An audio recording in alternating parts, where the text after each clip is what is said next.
I'm using this time that I got while I ain't got no job to go ahead and try to take care of some things that I've been hesitant on and procrastinating on for a while, like with the college thing, trying to enroll into this community college and stuff. I've been saying it for like damn near the past year and a half. Oh yeah, I'm gonna try to enroll in some classes, do this and that. Like I'll half-ass it, I'll start it, and then I don't follow up with it. And I do that with a lot of things, and that's something I gotta work on. That spirit of procrastination is real strong. I really think it's just in my genes. I ain't talking about my genes pocket, but my DNA. I think it's in my biological makeup as well. Because I know a few family members and brothers that do the same thing, procrastinating shit. Like we'll be motivated about something in the beginning, like the thought of it, you'd be very thrilled about it. But when it comes to the action and actually following up with it, you just kind of like fall back. You don't really take it head on like you thought you was. But with the school thing, I really do want to get involved in school. I do want to, do some classes, take some courses. But I missed this last semester that I thought I'll be able to do because my financial aid didn't go through because I'm not paying out of pocket.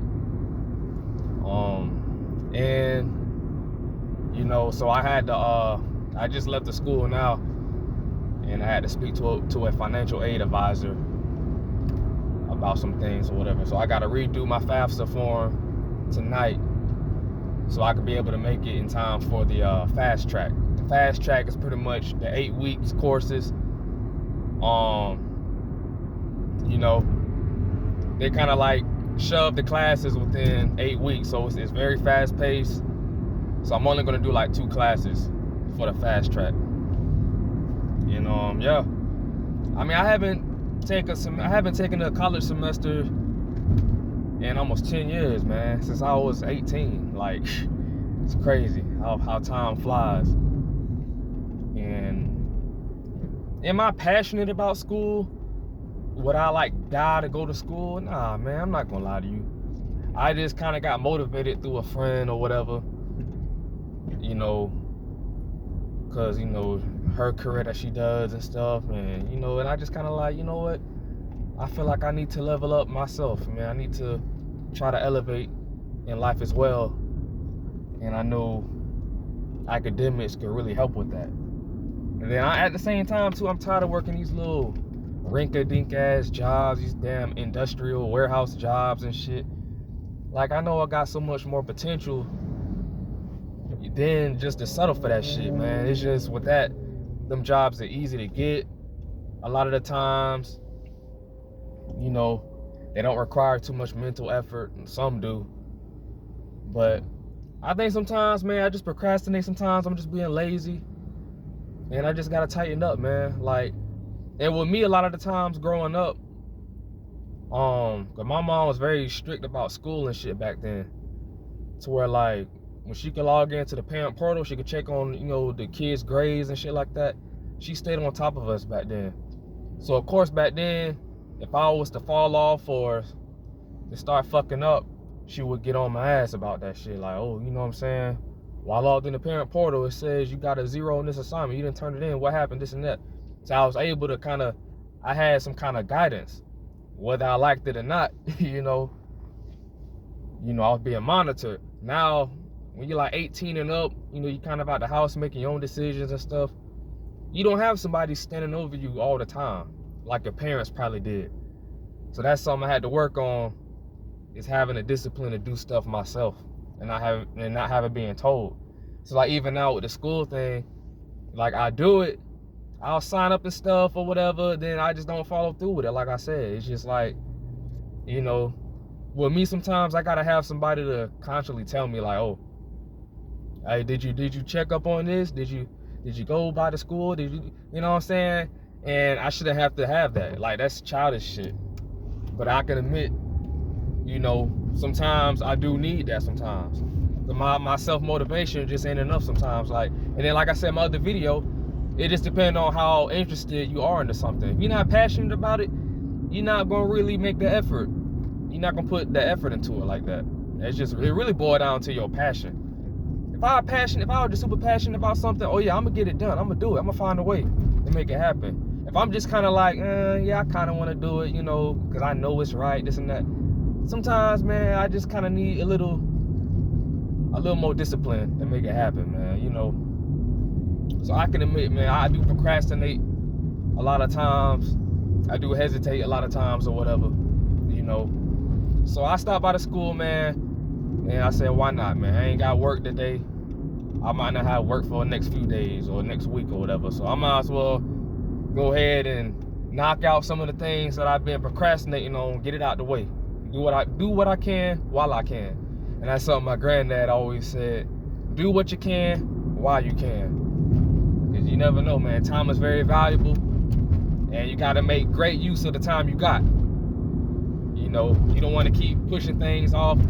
Like, let's say you want to mow the grass, you want to mow the lawn. You got the time to do it today, but you put it off. You like, nah, I'll get it tomorrow, I'll get it Thursday, or I'll get it next, whatever. You saying that really to cop out from doing it at the moment. You're really being lazy at the moment, whether it's physically or mentally. So you put it off, and then when the day comes that you say you was gonna do it, y'all know I'm hated with this. You think your ass gonna be out there in that hot ass sun mowing that grass? Hell no, you ain't gonna be doing that shit, man. Don't even lie to yourself, bro. So that's why my granddad used to always say, man, do what you can while you can. You know what I'm saying? My granddad taught me a lot. My granddad was really like, I was raised pretty much by my grandma on my mom's side, and then my granddad on my dad's side a lot of times growing up. My dad, he wasn't really there. Like, he was there, but I used to have to visit him when I was younger. But, there was a time where he wasn't really doing much, man. I didn't know, I don't know what was going on with that. I don't know the full story behind that. It was mainly my mom, watching out for me. But she had school, she was in school, she was trying to better her life. She was very ambitious and stuff. She had came from, the hood and stuff like that. My mom and dad both came from the hood, lower income upbringing and stuff. So they just wanted a better life for them. Well, she wanted a better life for herself. I don't know. My dad had stuff going on, but he still was kind of caught up with some things. My mom and dad split up when I was 8 months old. They were just boyfriend and girlfriend. So I would go back and forth to my granddad and my grandma's. So I was around older people. I ain't gonna say they were old, but they were, older people when I was, pretty much damn near like a baby for real. A lot of the times I was with my granddad a preacher. So I was brought up on some church stuff. And then I go over to my grandma's on my mom's side. And my grandma was like my mom, man. My grandma meant the world to me, I don't even like to talk about it because, I get emotional sometimes, But, she passed when I was 9 years old. She passed of a heart attack. She was only 43 years old. Very beautiful woman. And she thought the world of me, man. Like, I really consider her, like, at the time, she probably was like my mom, for real. And her and my mom, they got into it a few times because my grandma wanted to watch me a lot of the time. She wanted to keep me because she was so used to watching me. And then when my mom come to pick me up, then my grandma was acting like she wanted me to stay there and stuff. So, mom and daughters get into that sometimes with that, But anyways, yeah, so I learned a lot from especially my granddad, man. My granddad has taught me a lot of my life. And it's up to me to apply it. It's up to me to apply it, man. My granddad's still alive. He what, 70s? He 80. He in his 80s now. Still can move around. He's not as agile as he used to be. He's not as agile as he used to be. His age really catching up with him, and it's hard to watch. For anybody with grandparents, you probably know what I'm talking about. You probably remember a time when they could move around a lot better and stuff. And now you can really see the age and stuff. Like, you can really see that they're old. They can't even drive how they used to drive. Their sight ain't the same. They gotta repeat themselves a lot of the times and stuff. They tell you the same stories. They forgot that they told you last time. So their memory not as sharp. It's hard to watch, man. But my granddad's still alive, man. He got diabetes and other health issues, man. But he's still pushing through. He the first person that I go to if I need some kind of assurance, man. If I want to feel like someone cares about me, you know, in this cold world, I hit up my granddad, man. I hit up my granddad first. You know what I'm saying? But you know, we kind of got into it a few times back then when I was staying with him. You know, I was, you know, a little younger. You know, I didn't agree with certain things. I didn't want to go to church like that. That was one of his rules when I was staying with him. When I was like 22, 21, 22.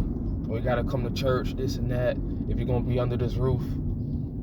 And I just, you know, I wasn't fucking with the church thing at the time. I'll just go just to make him happy. And just cause I had to. But I didn't care to go to church, man. I had my own thoughts and beliefs at the time and stuff. You know, I even joined the choir just to, you know what I'm saying? And then the choir lady at the church at the time, she wanted me to join the choir and stuff. And, you know, she low-key had a crush on me. A pretty light-skinned lady, too. She was in the 40s. I didn't know she even had a little crush on me. Because she kind of watched me grow up a little bit. So I was like, I just thought it was, I didn't think she would, you know what I'm saying? But she'd be touching on me and stuff like that. But, you know, that's another story. But, nothing ever happened between us, but it could have happened. But at the time, I didn't know how to really execute to make things happen. But I could tell she really liked me. And she kind of did like me, you know. And it's crazy because her husband was a deacon under my granddad at the church and stuff. But anyway, that's just a little random side note. But yeah, you know what I'm saying. But you know, procrastination is something that I have to work on and stuff. And like my granddad said, man, do what you can while you can. Do what you can while you can. You know what I'm saying. And that goes for anything, any aspect of life. And it's like, and it's so simple. It's such a simple, like, advice, but it's powerful, man. Those are powerful, simple words of wisdom. Do what you can while you can. If you got the time to do it, why not? If you got to put gas in the car, put it in now before you in a situation where you're on the side of the road having to call road service. Now you're spending more money. You know, if you got time to lock your doors, man. Protect your safety. You know what I'm saying? Stop by the school. Hit up the school if you're trying to go to school, but you procrastinate, go to school while you can. Do what you can while you can.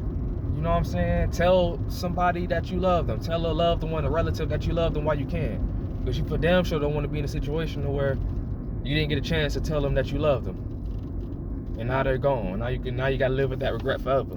You know what I'm saying? That happens to people, man. You know? And I'm a person, I don't, you know, I was kind of slow to saying I love you a lot of times, but when I get off the phone with certain family members, I just say, all right, I love you, bye. You know what I'm saying? I say I love you, you know, I love you too, type shit.